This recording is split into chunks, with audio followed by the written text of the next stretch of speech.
রাহুল ছোটবেলা থেকেই অভিযানে যাওয়ার স্বপ্ন দেখত। তার প্রিয় বইগুলো সবই ছিল অভিযাত্রীদের গল্পে ভরা, বিশেষ করে অ্যামাজনের রহস্যময় জঙ্গলের কাহিনী। বহু বছর পর একজন জীববিজ্ঞানী হিসেবে সে সুযোগ পেল ব্রাজিলে এক গবেষণা প্রকল্পে অংশ নেওয়ার।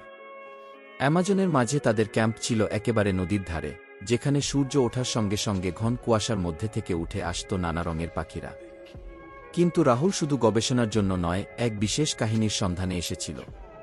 শোনা যায় জঙ্গলের গভীরে এক সবুজ হৃদয় আছে, এমন এক জায়গা যেখানে প্রকৃতি একেবারে অনন্য আর অচেনা। এক রাতে হঠাৎ ক্যাম্পের কাছেই অদ্ভুত এক শব্দ শুনে সে বেরিয়ে পড়ে।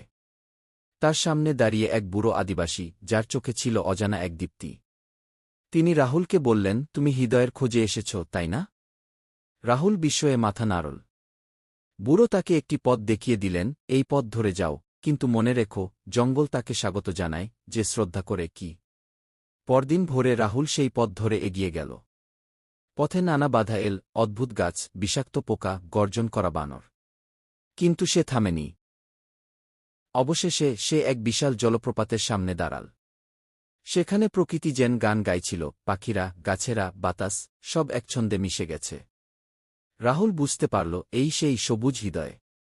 সে জানত সে ফিরে যাবে, কিন্তু অ্যামাজন তাকে পাল্টে দিয়েছে। সে এখন শুধু একজন বিজ্ঞানী নয়, জঙ্গলের এক দৃষ্টিভঙ্গি বহনকারী।